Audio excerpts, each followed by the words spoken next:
Hello friends, स्वागत है आप सभी का कलरफुल स्टडी के इस यूट्यूब चैनल में। आज हम बात करने वाले हैं बक कन्वर्टर की वेवफॉर्म्स की। तो अगर आपने मेरा पुराना वीडियो जो कि मैंने बनाया था मोड्स ऑफ बक कन्वर्टर पे, अगर वो नहीं देखा है तो आप पहले उसे जाकर देख लीजिए। तो आपके लिए जो है वेवफॉर्म समझना और भी आसान हो जाएगा। और अगर आपको आती है, नहीं आती है, या आपको बहुत ज़्यादा डर लगता हो कि मतलब मुझे वेवफॉर्म समझ में नहीं आती है, कैसे होगा, तो अब आपको टेंशन लेने की कोई ज़रूरत नहीं। इस वीडियो में मैं आपको बस इतने अच्छे से एक्सप्लेन करूँगी कि आप समझ जाओगे कि वेवफॉर्म्स आपको कैसे ड्रॉ करनी होती है। तो बस आप रिलैक्स होकर के फोकस करिए और आपको आसानी से समझ में आ जाएगी। लेकिन हाँ, इस वीडियो को देखने से पहले आप जाकर के मोड्स का जो वीडियो मैंने बनाया था वो देख लीजिए, ताकि आपको समझ में आ जाए कि कब कौन सा ऑपरेशन जो है वो परफॉर्म हो रहा है। वैसे मैं यहाँ पे एक्सप्लेन करूँगी, लेकिन अगर आप देख लोगे तो आपकी सुविधा के लिए और भी ज़्यादा अच्छा होगा। तो अब हम स्टार्ट करते हैं वेवफॉर्म। अब आपको जो है सबसे पहले एक लाइन ये और एक लाइन ये आपको खींचनी। आपको चाहे वेवफॉर्म बनानी आती हो नहीं आती हो, पर आपको इतना करना है। अब उसके बाद में यहाँ पे मैंने एक वेवफॉर्म बनाई हुई है जिसमें कि ऑन और ऑफ, मतलब कि हाई और लो, ये आपको पता ही होगा यूजुअली कि हाई जब हमारे पास में पल्स होती है तो हाई होता है, और जब हमारे पास में कुछ नहीं होता तो ये लो होता है। ये रेफरेंस लाइन से हमने एक पल्स बनाई हाई और लो। तो ये पल्स कब बनती है और ये क्यों बनाई, तो देखो ये मोड्स है और यहाँ पे हम लोग जो है डीसी इनपुट दे रहे हैं। तो हमारी जब स्विच ऑफ है, मतलब कि जब हमारे यहाँ स्विच ऑफ है तो हमारा करंट जो है वो जा रहा है। तो मतलब कि करंट के लिए हमने एक बार हाई बनाया, और जब हमारी स्विच यहाँ पे ऑन है, मतलब कि यहाँ से करंट फ्लो नहीं हो रहा है, तो हमने जो है उसके लिए लो बनाया। मतलब एक बार हमने ऑन बनाया और एक बार हमने ऑफ बनाया। अब आप लोग बोलोगे कि हम यूजुअली जो है वो साइनोसॉइडल वेव्स को जो है वो लेते हैं, लेकिन इसमें हमने जो है पल्स वाली वेवफॉर्म क्यों ली। तो साइनोसॉइडल वेव्स हम लोग एसी में लेते हैं। अब उसके बाद में एक हमारी हाई की हो गई, एक लो की हो गई। मतलब साइनोसॉइडल वेवफॉर्म के लिए हम इस तरीके की वेवफॉर्म लेते हैं, लेकिन जो हमारी डीसी है, क्योंकि यहाँ पे हमने जो है डीसी का ही सारा वर्क है, इसलिए ये वाली वेवफॉर्म जो है हमें बनानी है। यूजुअली आप जो भी डीसी देंगे तो सबसे पहले जो हमारा आउटपुट वोल्टेज है उसको इसी फॉर्म में आपको बनाना होता है। सबसे पहले आपको आउटपुट वोल्टेज बनाना ही होता है किसी भी वेवफॉर्म में आप देखते हो तो। अब उसके बाद में हम एक एक करके सारे जो पार्ट्स हैं उनकी वेवफॉर्म्स को ड्रॉ करेंगे कि वो कैसे परफॉर्म करते हैं। तो यूजुअली हमने इसमें जो है देखो, एक इंडक्टर हमारा मेन है, उसकी वेवफॉर्म हमको ड्रॉ करना है। उसके बाद में एक हमारा डायोड है, उसकी भी वेवफॉर्म हमको ड्रॉ करना है। कैपेसिटर, तो इस केस में मैंने आपको बताया है प्रीवियस वीडियो में कि कैपेसिटर यहाँ पे सिर्फ फिल्टर के लिए वर्क कर रहा है, तो इसलिए हम कैपेसिटर को ज़्यादा जो इंपॉर्टेंस है वो नहीं देंगी। वैसे इसकी जो एक कैपेसिटर की वेवफॉर्म है वो एक एक्सेप्शनल केस होगा हमारे केस में, तो हम लोग उसकी वेवफॉर्म्स के लिए ज़्यादा डिस्कस नहीं करेंगे। और उसके बाद में हम एक इनपुट करंट, जो कि हमारा करंट फ्लो हो रहा है, उसकी वेवफॉर्म को भी इसमें डिस्कस करते हैं। तो सबसे पहले हम बात करते हैं इसमें इंडक्टर की, क्योंकि एक इंडक्टर ही है जो हमारे मेन रोल प्ले कर रहा है इस पूरे बक कन्वर्टर सर्किट में। तो इंडक्टर में देखो, अब इंडक्टर के पास में कुछ ना कुछ वेवफॉर्म तो हमारे पास इंडक्टर की आने वाली है। तो अब इंडक्टर की वेवफॉर्म हम कैसे निकालते हैं, तो सबसे पहले हम यहाँ पे लिख देंगे इंडक्टर वेवफॉर्म। तो यहाँ पे हमने लिख दिया इंडक्टर। इंडक्टर हमारा एल होता है, ठीक है। अब बात करते हैं हम लोग इंडक्टर की। अब देखो, इंडक्टर यहाँ से चालू होना चाहिए था हमारा ज़ीरो से, लेकिन क्योंकि इंडक्टर के पास में कुछ ना कुछ चार्ज स्टोर है, इसलिए जो इंडक्टर है हम उसको स्टार्ट करेंगे मिनिमम से। मतलब कि जो हमारा मिनिमम करंट है वहाँ से हमारा इंडक्टर जो है वो स्टार्ट होगा। तो जब हमारा करंट जा रहा है, मतलब कि हमारा करंट जा रहा है, तो हमारा जो इंडक्टर है वो कहाँ, जो पॉजिटिव और नेगेटिव पोलैरिटी में चार्ज हो रहा है, तो हमारी जो इंडक्टर की वेवफॉर्म है वो कुछ ऐसी जाएगी कि इंडक्टर चार्ज हुआ। फिर जब हमने स्विच को जो है डिस्कनेक्ट कर रहा, तो जो हमारा इंडक्टर है वो हमारा डिस्चार्ज हुआ था नेगेटिव और पॉजिटिव पोलैरिटी। तो यहाँ पे देखो, जब टी ऑन है तो हमारा इंडक्टर चार्ज हुआ, अब जब टी ऑफ हुआ तो हमारा नेगेटिव और पॉजिटिव पोलैरिटी से इंडक्टर डिस्चार्ज हुआ। तो ये ऐसा जाएगा, यहाँ पे चार्ज हुआ फिर डिस्चार्ज हुआ, फिर अगेन टी ऑन है, मतलब अगर हमने फिर से सप्लाई दी तो वो जो है फिर चार्ज होगा और फिर हमारा जो है वो डिस्चार्ज होगा।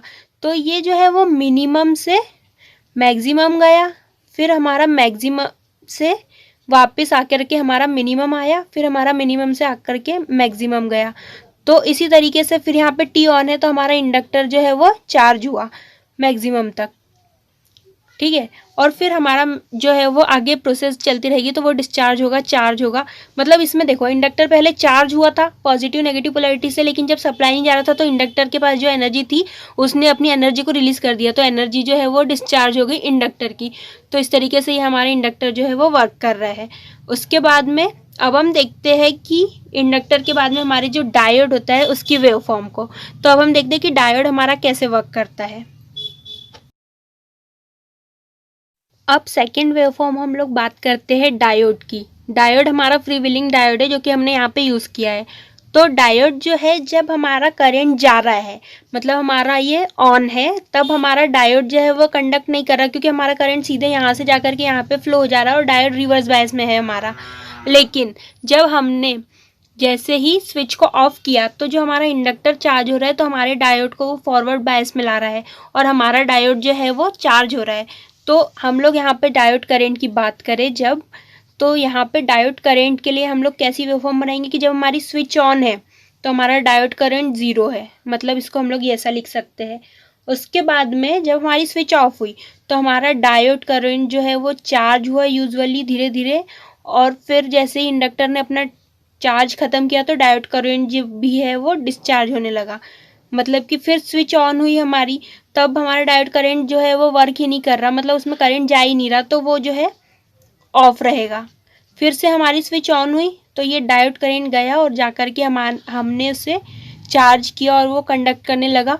फिर स्विच ऑन हुई तो डायोड जो है वो रिवर्स बायस में आ गया। मतलब आप डायोड का वर्क समझे कि जब स्विच ऑफ है, यहाँ पे है, जब ये स्विच ऑफ है तभी हमारा डायोड वर्क कर रहा है यूजुअली, बाकी स्विच ऑन है तो हमारे डायोड को उससे कोई लेना देना नहीं, वो अपनी दुनिया में मस्त है। मतलब वो यहाँ पे ऑफ है, फिर ऑन हुआ, फिर ऑफ है, फिर ऑन हुआ, फिर ऑफ है। मतलब जो हमारा इनपुट है उससे जस्ट अपोजिट हमारा जो डायोड है वो वर्क कर रहा है। तो ये है हमारा डायोड करंट। उसके बाद हम बात करते हैं अब हमारे इनपुट करंट की। अब आप बोलोगे कि ये इनपुट करंट कहाँ से आ गया। इनपुट करंट वो करंट जिसकी वेवफॉर्म मैंने आपको ये शो की है, ये जो वेवफॉर्म शो की है ये हमारा इनपुट करंट। तो अब हम बात करते हैं हमारे इनपुट करंट की, जो कि हमारी एक लास्ट वेवफॉर्म होगी इनपुट करंट। तो हम लोग इनपुट करंट को ले लेंगे आई। इनपुट करंट है, आप I1 ले लो, आई ले लो, जो भी आपको लेना हो। आउटपुट करंट को हमने I0 से रिप्रेजेंट किया था यहाँ पर।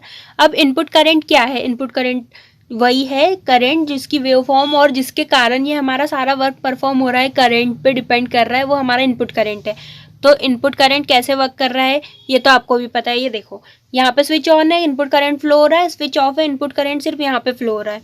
मतलब कि इनपुट करंट भी फ्लो नहीं हो रहा है, यहाँ पर स्विच ऑफ है तो मतलब करंट यहाँ से यहाँ जा ही नहीं पा रहा है। ये तो इंडक्टर जो है वो डिस्चार्ज हुआ है जो कि यहाँ पे फ्लो कर रहा है करंट को अपने। तो यहाँ पे इंडक्टर करंट फ्लो हो रहा है। इनपुट करंट सिर्फ जब स्विच ऑफ है हमारी, मतलब कि हमारा टी ऑन है, मतलब इनपुट करंट पास हो रहा है, तो हमारा ये वर्क कर रहा है पूरा सर्किट। तो इनपुट करंट कैसे देख रहे हैं हम लोग।